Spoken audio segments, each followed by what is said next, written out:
Uyarı: Paylaştığımız şeyler yalnızca genel bilgilendirmedir.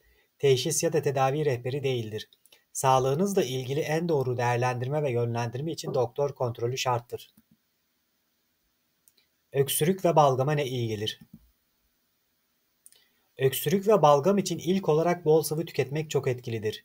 Ilık su, bitki çayları veya çorbalar balgamın incelmesini sağlar ve öksürükle atılmasını kolaylaştırır. Susuz kalmamak, solunum yollarının nemli kalmasına yardımcı olur.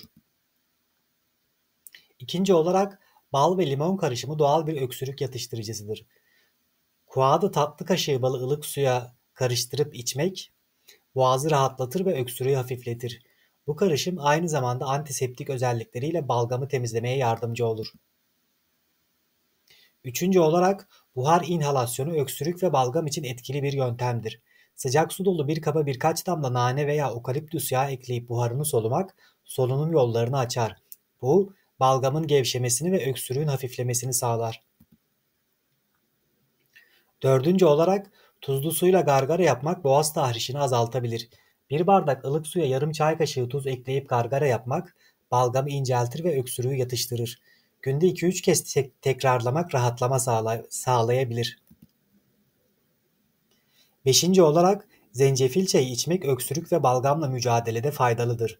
Taze zencefili ılık suda demleyip içmek anti-enflamatuar etkisiyle solunum yollarını sakinleştirir.